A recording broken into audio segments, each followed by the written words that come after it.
thank you, first of all. Είναι δική μου ευχαρίστηση που σας βλέπω.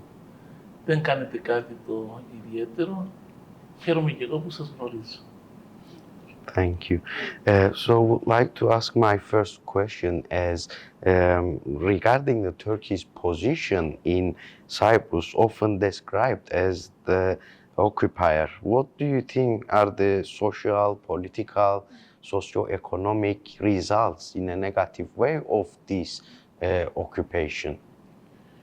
Το βλέπουμε καθημερινά στην καθημερινή ζωή ότι έχει εκτοπίσει τους μόνιμους και νόμιμους κατοίκους από τις κατεχόμενες περιοχές.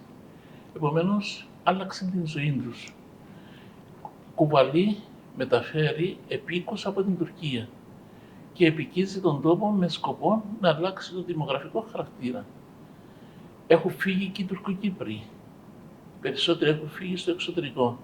Επομένως, κοινωνικά ο ιστός έχει χαλάσει στις κατεχόμενες περιοχές.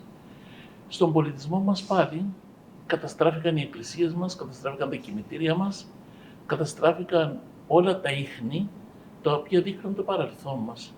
Και το παρελθόν στην Κύπρο είναι 3.500 χρόνια ελληνικό και 2.000 χριστιανικό.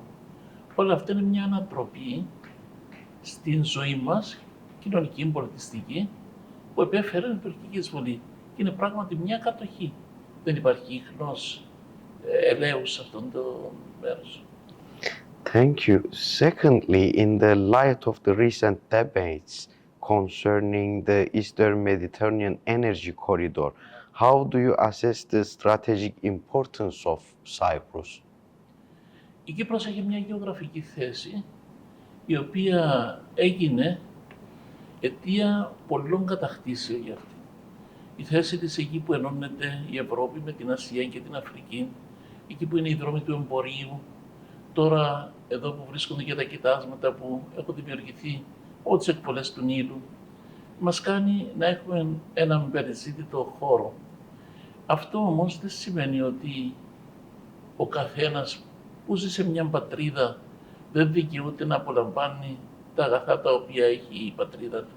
Και έτσι εμείς βλέπουμε ότι δεν έχουμε τίποτα να μοιράσουμε με τους Τούρκους.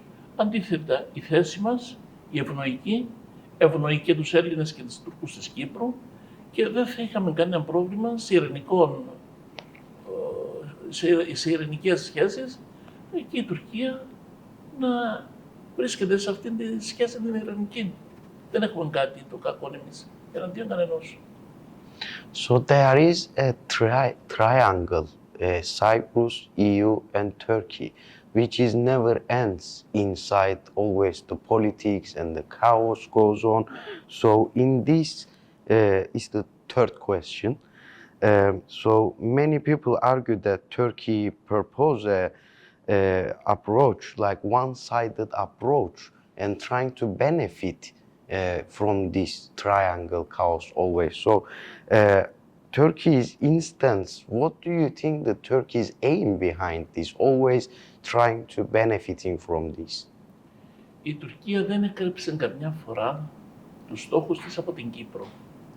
Και αν πάμε πίσω στην ιστορία, το 1920, όταν ο Μουσταφά Κεμάλ, ο μετέπειτα Ατατούρκ, μάζεψε όσους είχαν στηθεί με τον Σουλτάνο, έκαναν τη μεγάλη εθνοσυνέλευση της Άγκυρας και πήραν κάποιες αποφάσεις.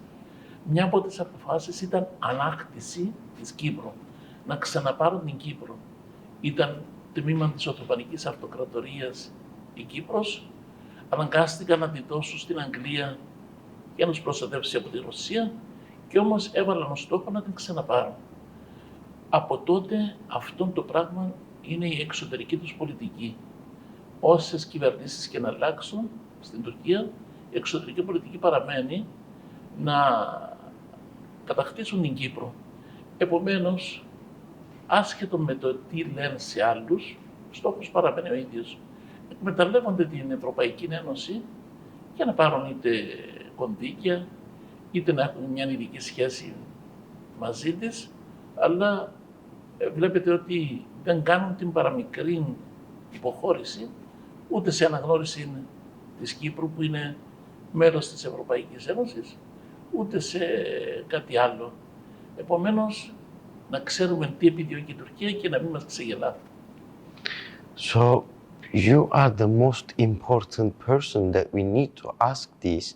Basically, what is the alternative solutions for the Cyprus problem and what is on the agenda? What is the most realistic solution for Cyprus problem? Ζούμε σε μια εποχή που τα ανθρώπινα δικαιώματα διακηρύσσεται ότι είναι σεβαστά από όλους. Και είμαστε ως Κύπρος μέλος της Ενωμένης Ευρώπης. Τι το παράδοξο αν ζητήσουμε και για όλων των λαών της Κύπρου, των νόμιμων λαών της Κύπρου, τα δικαιώματα που απολαμβάνουν όλοι οι ελεύθεροι άνθρωποι και όλοι οι άνθρωποι στην Ενωμένη Ευρώπη. Στις χώρες της Ευρώπης όλοι έχουν το δικαίωμα ελεύθερης διακίνησης. Γιατί εμείς δεν μπορούμε να διακινηθούμε σε όλη την Κύπρο ελεύθερα? Έχουν το δικαίωμα της μόνιμης εγκατάστασης. Να χτίσουν σπίτι και να μείνουν όπου θέλουν. Εμείς γιατί να μην μένουμε στα σπίτια μας? Μας έδιωξαν από τα σπίτια μας. Έχουν δικαίωμα περιουσίας παντού. Εμείς γιατί τις περιουσίες μας τις στερούμαστε? Αυτό λοιπόν το οποίο θέλουμε είναι ότι απολαμβάνουν όλοι οι άλλοι Ευρωπαίοι και ελεύθεροι άνθρωποι. Κάθε άνθρωπος να διακινείται ελεύθερα, να έχει περιουσία, να ζει όπου θέλει. Αυτό θα ωφελήσει και τους Τουρκοκυπρίους και οποιοδήποτε άλλο κάτοικο της Ευρώπης. Thank you. Also, the Cyprus question has remained unresolved for half of century now. It's been more than 50 years. In your view, what is the similarities exist between the Kurdish people and Kurdish question for peace and the resolution as well, and the demand of the Cypriot people for a more settled island? Do you think there is similarities between these two suppressed Υπάρχουν people? και ομοιότητες, υπάρχουν και διαφορές. Υπάρχει η ομοιότητα το ότι και εμάς μας εκτόπισαν από τον τόπο μας και τους Κούρδους δεν τους αφήνουν να ζήσουν στις περιοχές τους. Καθημερινά τους βομβαρδίζουν, επιδιώκουν να τους διώξουν από εκείνες τις περιοχές, επιδιώκουν να επιβάλλουν μια τρομοκρατία και να τους ξαναγκάσουν να φύγουν. Είναι ομοιότητες.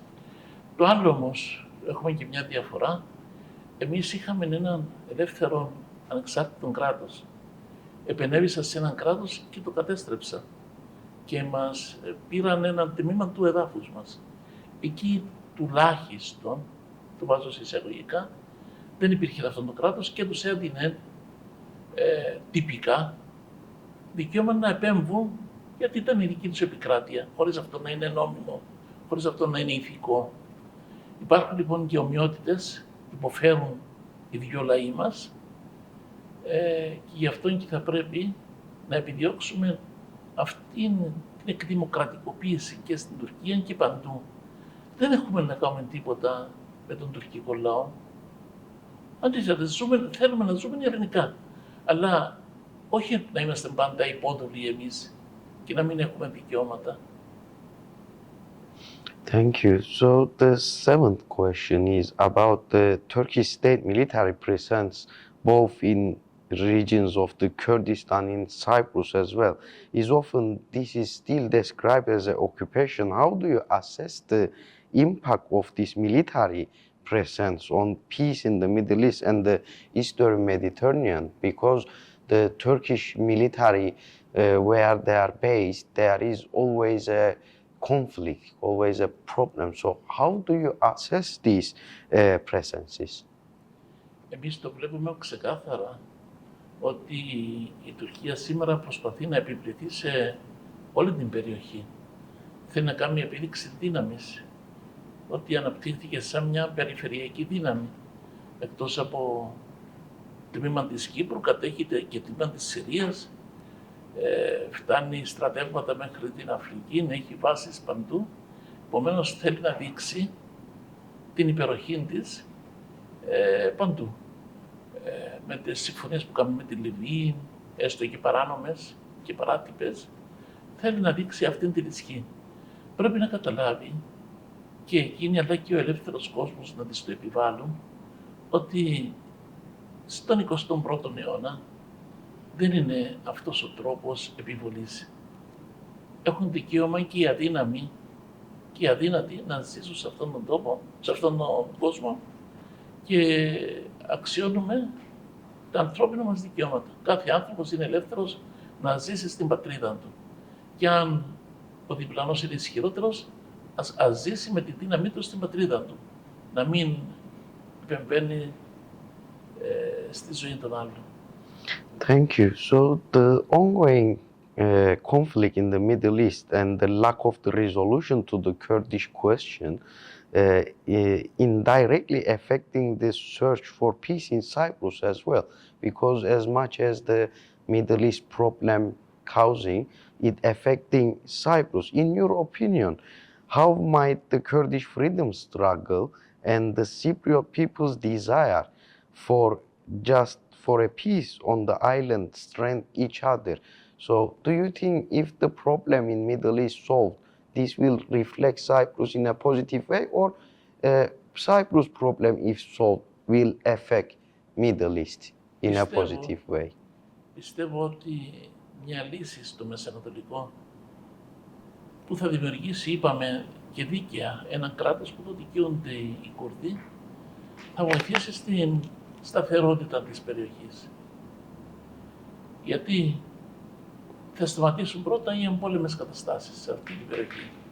Θα σταματήσουν οι δολιοφθορές. Θα σταματήσει να γίνεται ανθρώπινο αίμα αχρίαστο.